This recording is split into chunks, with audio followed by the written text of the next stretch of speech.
Good evening. Welcome back to EBN TV Prime Edition. This is the Know Your Law segment, a segment where we come and talk matters law, everything you need to know, or questions you might have concerning the legal system that governs our country right now.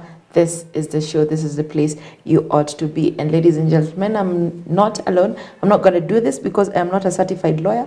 I'm a lawyer by interest, not certificate.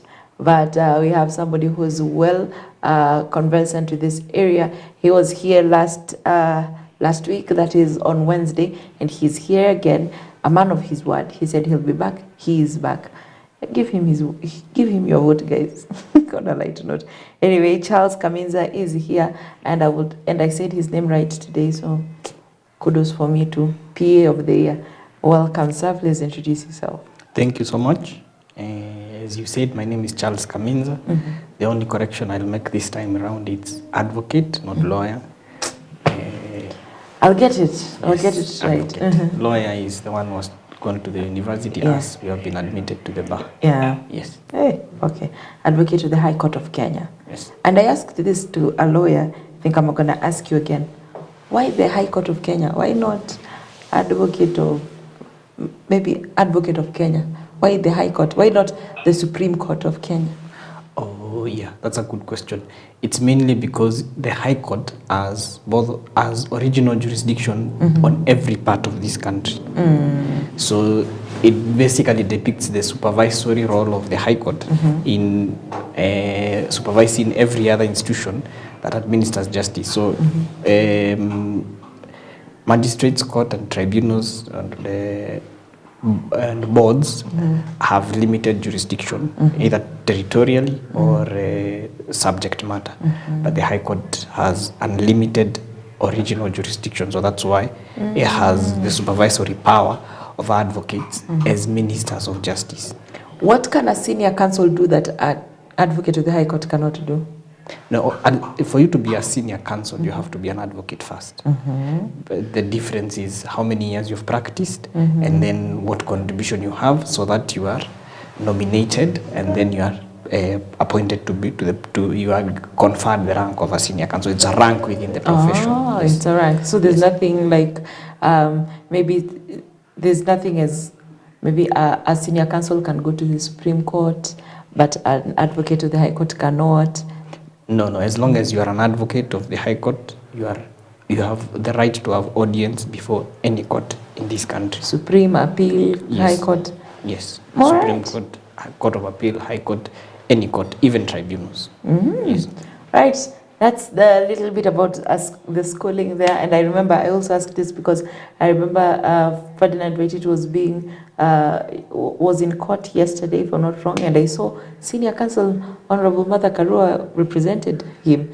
And it felt weird because, we're used to her being the one in charge, and now she was answering to someone else, asking for permission. That felt nice. Anyway, apart from that, something else that is going on in the country right now, of course, is the impeachment debate on our deputy president, that is Rigathi Gachagua. He is to be impeached, maybe because of, they've listed 11 reasons, but top of them being insubordination.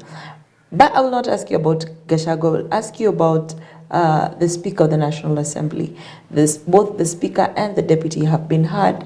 The one for Deputy Speaker was outrightly, I will spearhead the impeachment motion. For Moses Wetangula, who is the Speaker, it was a slither through saying, just quit, just let it go. But then I would ask, will that affect in any way, will it affect the outcome that we expect to get from the House? I would not be in a position to comment on that because that would be speculating and reading the minds of parliamentarians. However, what I can say is that the Speaker, the impeachment is not a purely legal process, it's a quasi-legal process. So it has some political facets, but there are some legal requirements you are required to achieve so that the process isn't challenged by the court, and the court actually goes ahead and quashes the same. So being a quasi-legal process, it means that we don't apply the strict rules of the legal process. So you will not find a judge or any judicial officer making comments on anything that is likely to find itself before them, on any question. So I think previously we have had the Chief Justice refrain from commenting on certain issues because it may get to them in the Supreme Court. And by the time it gets to them now, she is already conflicted. Yeah. That's distinct because this is also a political process. So the court process is purely legal, nothing else. And so that's why judicial officers will not go out there and make comments about issues which are likely to come before them in court. Yeah. And if they have made such comments, they will recuse themselves from handling such matters. However, in this case, because it's a quasi-legal process, then it means that we can't strictly say that they are not supposed to comment on the process. In fact, some of the comments they have made, if interpreted legally, it would mean, it could also be given the meaning that I am responsible for seeing through the process, whatever the outcome is, because she hasn't said this is in the case of the deputy speaker. She hasn't said that I will have him impeached or I will push for him to be impeached. She's just saying that she will see through the process, and she's legally mandated to see through the process. Same as for the speaker, it's the same thing. He is not barred from speaking on these issues. I think the best parallel we can draw is from the US recent impeachment of Trump, where you saw the Speaker of Congress, Nancy Pelosi, make comments and make their case as to why they want to impeach the former president, and her position on the scene. And she was the Speaker of the House. So because it's a quasi-legal process, you are allowed to have your views and air them. And also remember, there is a side which is prosecuting. There's someone prosecuting this case. Someone was brought to grounds, and there are people who are supporting this particular ground. So they are allowed to debate their case in public and try to convince people. When you are in a court process, you are not allowed to debate your court, anything that is going on in court outside the court. Yes. Oh, yeah, okay. Oh, no wonder they usually say, this matter is in court, we'll not talk about it. Yes. All right, well, that gives quite a very good difference. Now, maybe I would ask this. The Deputy Speaker, for instance, Gladys Shile, is a women rep, right?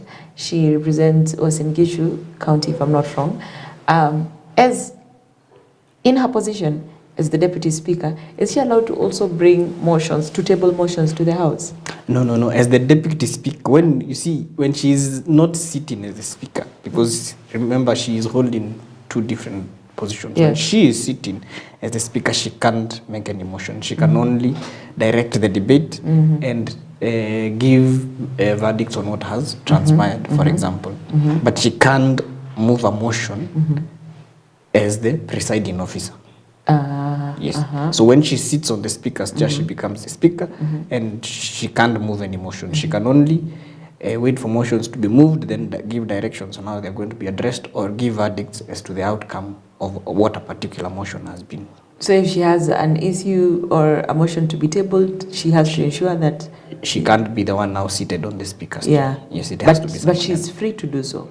She is free, but not when she's seated Not there. when she's seated, yes. Right. When she comes back to the plenary, she is free to move, to make motions, and to move the House in any particular manner. So, for instance, right now that we have this going on, the debates are going on, of course. Can she participate in the debate? If she's not the one who is presiding. Yeah, the one who's presiding, for instance, right now currently it's the Speaker himself. Yes. Is she allowed now to participate? Yes. It's okay for her to participate? Yes. All right, good. I think that's all for today's recap of what is happening in our political society. Maybe if you have any further questions, you can hit us up on EBN TV across all social media platforms. And for sure, we shall be able to share the questions with our advocate. not lawyer, our advocate, please. All right, so let's get to the family court. Now, family is a very interesting thing. It's intriguing, it's big, it's huge, it's important, it's vital, and at the same time, it's very delicate. We want to talk about, especially, mostly about inheritance. But before we even get to the inheritance part of it, there's this singlehood. I don't know how to phrase it per se, but we have a lot of single mothers, a lot of single fathers situations going on out here. I would like, before you, Wakili, to tell us, I was reading a story the other day, and I saw, well, it didn't happen here in Kenya, but I realized that in Kenya, very many people are coming to the courts because of family struggles, especially when it comes to mom versus dad. The rights of the child. Where does the child go? What does the mother deserve? What does the father deserve as a result of having the child? So first and foremost, let's just talk about the right to the child. That name is disappearing, oh, what a shame. But there's the right to the child. Who gets to have the child, right? Custody, thank you. The custody of the child. Who gets custody at what age, and at what, is there a specific age when a mother can have the child or when a father cannot have the child? Or what are the things that contribute to custody giving when it comes to the courts? Okay, thank you for the question. It's quite wide, so you will allow me some time to explain on it. You have our time. So, okay, I think the first and most basic thing I think we need to understand is that when we are in a children's court, because now we are dealing with children, the children's court, which is a special court, it's not a magistrate's court, it's a children's court, is concerned with the best interest of the child. So that is what guides children law and children practice and the court itself. So whatever else you have out there, we are concerned about the best interests of the child. So with that in mind, now when it comes to custody, there is no one hard and fast rule on who gets custody. But there are guiding principles which are both in the Children's Act, but these ones have also been developed over time. We call it judicial precedence, which has influenced what is in the Act. And so there are various factors we look at. The first is the age of the child, of course. And the general rule, and I emphasize general rule, is that any child below the age of a child of tender years, and children of tender years are 10 years and below, ought to go to the mother. The reasoning behind that is that maternal nurturing is important during those ages. And so, for example, a child between the age of 0 and 2, when they are breastfeeding and doing their prenatal development, the early developments, logically, the mother ought to have them because the father cannot breastfeed. Provide that, of course. Of course. So that's the main logic behind it. Between 0 and 10, the child is more reliant on the mother because the mother is the main, is what we would say is the main caregiver because of the attachment. But I said the general rule because there are exceptions. Okay. So for that rule not to apply, you have to bring yourself within the exception. So you have to show, for example, the mother is incapable of taking care of the child, or has endangered the child, or is not mentally fit to take care of the minor, for that rule to move away. So that's the first general rule. Then we also look at the gender, and the gender factor is that children who are male ought to go with the father, children who are female ought to go with the mother. But this more applies when you get 10 and above, 11 and above. Okay. The other factor, the other heavy factor usually is where has the child been staying. So you don't move a child from an environment they have been in, especially if it has been a prolonged time. So if the child has been staying with the mother, for example, for a prolonged period, let's say like 8 years or 3 years or 2 years, then you don't move them from that environment. If they have been staying with the father, even if it's a child of tender years, for 2, 3, 4 years, then you don't move them from that environment. That's the other guiding factor. So, and then the other factor is the presence of the father, of the parents, and also their financial capability. Because when you are doing custody, you also have to look as to whether they are able to maintain these children. Yes, so those are the main ones. So you will see that each case is peculiar. Yeah. It will depend on the circumstances of each case, but those are the main guiding principles the court will look at when it is trying to determine the issue of custody. We also need to remember in our Children's Act, where with the one we adopted, I think it was 2020, we were trying to move to incorporate some of the principles we have in the international instruments that we have signed, especially the African Charter on the Child, and also our local circumstances. So we tried to incorporate extended family members into the equation. So one of the other factors you will find also being considered is the ability to relate with other members of the family and the extended family. Yeah. Okay, let's talk about when you said that there are exceptions. Of course, we understand the financial, especially when it comes to finances, the parents may not have the same financial muscle.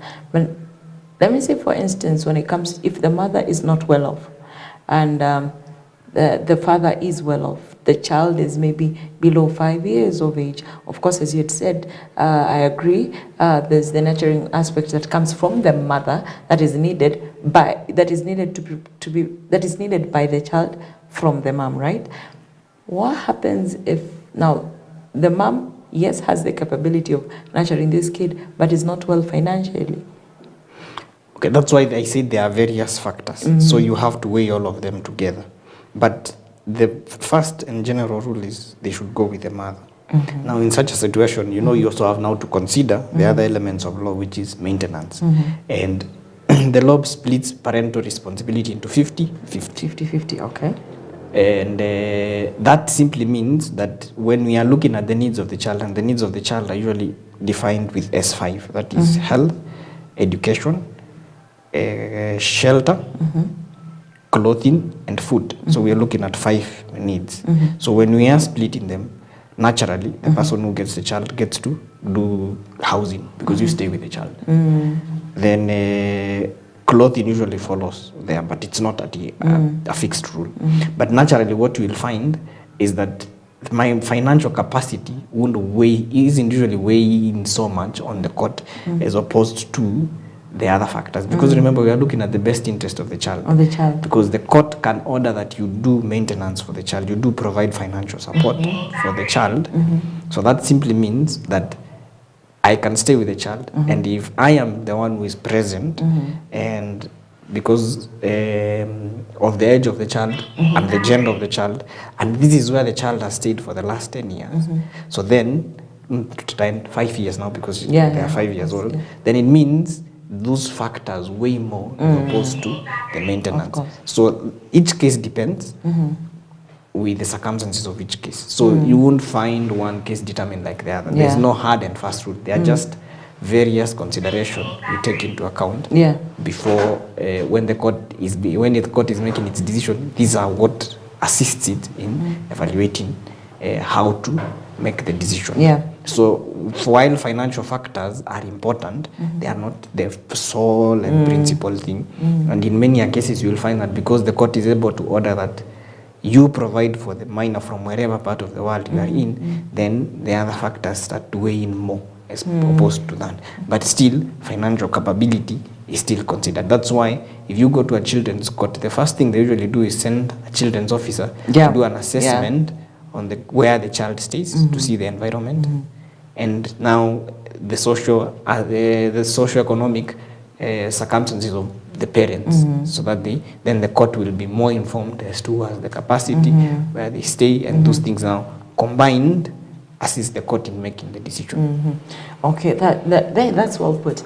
Now, it has come to the attention of many that sadly people have been using the children for monetary benefits. Like somebody will go either trap a man, especially the ladies. Sorry, ladies, but if a lady will go trap a man, have relations with the man, become pregnant, and once the baby is born, the girl tries to milk money from this man. How can a man avoid this or prevent this from happening without really denying the child, but being there for the child, and without feeling like this girl is just after my money? Okay. As I said, we are looking at the best interest of the child. Of course. We are not looking to enrich anyone or to take advantage of anyone when we are dealing with children's matters. So whenever you go to court, there is also something which most people don't forget, but is very important. We also look at your history in your involvement with this child. So whenever there is a child, we don't care what your relationship is like or whatever differences you've had. We are more concerned with the child, and we are concerned with providing for the needs of the child. And so when you go to court and you see it assessing, actually what we usually calculate, for example, if you're doing food, they will tell you that a child of this age will eat like 200 shillings per meal. And this is on the higher side, but I'm using just as an example. So we will calculate 3 meals in a day, 600 shillings. Multiply it by the number of days in a month and give you that as the amount. So it's not that you go and pluck a figure and just dump it on someone because you think he earns 200 or 2 million shillings, you tell him to pay 500. No. It's calculated to ensure that we are taking care only of the child. And remember, it's parental responsibility is 50-50. So if, for example, you want to live in Runda, but you're not able to pay Runda, you can't force someone to come and pay for you Runda. But see, I want my child to live well. Yes, but you see, you have to live within your capabilities. So that simply means when the court is also looking at this situation, it will be looking to see what are you also bringing to the table as the woman. And so we are looking to see if you are saying you want to live in Runda, a house of 55,000 or 100,000 per month, and you are saying this child needs to go, for example, to Cambridge for 180,000 school fees per term, and you want this child to dress like this, you want this, all those things will be factored in, calculated, see what the child really needs, split it 50-50, you will get your share and they will get their share. Yes. So there is nothing like being exploited. It's simply a situation where I think sometimes gentlemen tend to misunderstand what is happening. Simply because you've been told to give this woman money for food doesn't mean that you're being exploited. Whatever you're being asked to pay for has a formula where it has been arrived at. If you actually attend the children's court, you will hear them say, this child needs to eat this much, and this is why I'm giving this figure. This child needs to dress this much, this is why I'm giving this figure. This child needs to wear this and this and this is why I'm giving this figure. For example, school is never even much of an issue, because you'll come with a school fee structure. If there are school-related expenses, they will be costed. And so you'll be asked to pay this. If it's an issue of health, you'll be told to take a health cover, for example. So there is really nothing about where you will say that someone will exploit you. Yes, I know women sometimes tend to believe that they can tie you down because of that. But when you go to court and follow the process, because we have had clients who have had that, where they have been threatened. But when they come to us, we tell them, let's go to court. Now, when you go to court, you will get a proper direction from the court on how much to pay, when to pay it, and who or where to pay it. Such that if you're going to school, you'll be told, do shopping for the child. If it's in a boarding school, take it, yes. If it's school fees, take it to the school. Straight to school. If there is an issue of school's uniform and anything, something like that. If you are paying now maintenance for the child, the court will even explain to you, this is how much it has come to, and this is why we have arrived at this figure. There's nothing like we pluck figures from there. So if you are having someone's child with the expectation that you will hold them down, if this someone gets the knowledge that they can actually go to court and balance their rights out, then you yourself will be in trouble, because remember, you're also required to chip in towards maintenance of this minor. Very well spoken. But let me ask, when you're talking about the 50-50 part of it, for example, the man earns, let's use the 2 million he had used earlier on, earns 2 million, and then this lady earns 10,000 Kenyan shillings, maybe Mama Mboga or something. But when we go to court, if we say it's 50-50, like the 10,000 doesn't even come close to maybe a Cambridge school fee. Like that, I think that's lunch only. So what do you have? What happens in such instances? No, the 50-50 is a guidance. Okay. But you see, by the time we get to the 50-50, we have to first calculate the expenses. And when you are calculating expenses, we look at your income. If you are not able to take your child to Cambridge, we won't force you to take them to Cambridge. In fact, there are people who are told, take your child to a public school. It's free of charge. Same thing applies, for example, for where you live. You can't go and live in Runda and you can't afford it. Yeah. So it's not hard and fast rule. Remember, we're looking at the best interest of the child. So if you earn 2 million and the other person earns 10,000, you may end up taking more of the responsibility. But that doesn't mean we are going to milk you your entire 2 million. We'll be reasonable. You can't demand you earning 10,000, but you want a child to go to Cambridge. That's unreasonable. So you won't find a situation where the court is forcing you to take the child to Cambridge because she wants the child to be taken there, but she can't afford it. Because remember, when I give you that, then I'll come back and tell the parent, then you have to pay for the food, you have to pay for this, you have to pay for this. And actually, most of the cases you will find is that, yes, one need is too high. Like, for example, education is usually too expensive. So you'll find one parent having been allocated more responsibilities, which when costed do not amount to as much as one need as costed.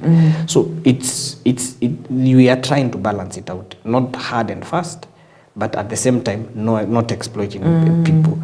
So when you say you want to take your child to Cambridge, know that when the court comes to balance it out, it will tell the person to pay school fees there, but now you have to, for example, foot the rest of the expenses with your 10,000. Yes.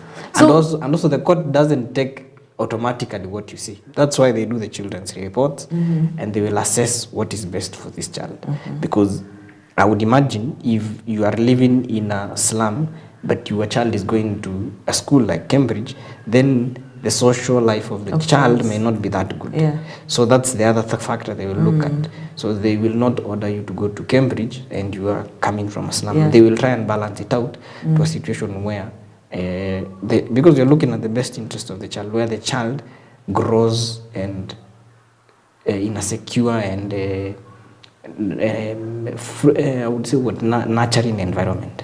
So it's safe to say that it's a fake notion, or it's a notion without basis when people say that ladies are being exploited. It only means that people have just not gone to the court. Yes, I tend to believe so, because the unfortunate situation you will find is that in many cases the men who are in such a situation, they had an affair. They are married, they have a family, they have an affair. So they don't want it to come out. So that's why they don't want to go to court. But the ones who have courage to admit their mistake and inform their wives, or where the wife cannot find out, and you go to court. Because the threat usually is, I will go public with this. But the minute you go to court, the court will tell you, pay this, pay this, pay this. And you will tell the lady, pay this, pay this, pay this. You will go to the magistrate, you will keep complaining, oh, he's not paying this, oh, he's not. The magistrate will be asking, what are you bringing to the table? So the challenge with those situations usually is that some people are, and that's why you find they feel like they're being exploited, is that they are not willing. They did things in the dark and they want them to remain in the dark. When they come to court, you see now the court does not operate in opaqueness, so it's open, so anyone can come and see and hear of these situations, and the lady may even now go and tell your wife or whoever it is that you are in a relationship with. So that's the fear that they usually have. Yes, but if you are willing, if you are not ashamed of it or you're not afraid of it, then once you get to court, then the process flows and everyone gets to foot their responsibility. We have had instances of where ladies have been reporting men to the court in the name of deadbeat dads, right? Is there a reverse of the same? Is there a provision for the same for a man who has brought up a child and the mother has been nowhere to be seen, and then all of a sudden the mother is back? And are there men who go to court and report that? Deadbeat moms. I wouldn't say report it in the sense of deadbeat, because deadbeat means you're not making financial contribution. You may be present, but you're not making financial contribution. Maybe you are not capable or something, but you are present. You see, there are two things you are looking at: the presence of someone and their financial contribution. Yeah. Okay. Now, for many fathers who tend to go, the ones I have seen, it's an issue of access. Many of them you'll find are paying school fees, they are paying this, they are doing everything, but they are not being given access to the child. Yeah. So they go to court to ask for access. Or in a situation where you find that the gentleman wants to simply make things legally and formal. So yes, they are separated. He's not asking the wife to produce anything, but he wants to go to court to have custody and have formal arrangements on access for the lady. So yeah, there are, I wouldn't say many, but there are a few instances where you find the man is the one who has moved to the court and he's simply seeking. I've never seen a man who has gone to ask for financial support, to be quite honest, but they are seeking it's mostly an issue of access, or to legalize the arrangement so that it's well defined. Yeah, but there is nothing which prevents them from asking for it. The law is that any party can ask for maintenance of the child. In fact, it doesn't have to be the parents. It can be also relatives. Yes, if, for example, I'll give the issue of orphans, half orphans, where the aunt has been left with the child and the father was not providing, or the uncle has been left with the child and the mother is still alive, and they are feeling like the burden is too much. They can go to court as the guardians, ask for custody because they are the ones who have had the child, and ask for maintenance from the woman. Yes, so there is no rule which says that a man or a woman can't, or this is what a woman or a man can. No, we don't look at you as man or woman, we look at you as parents and guardians.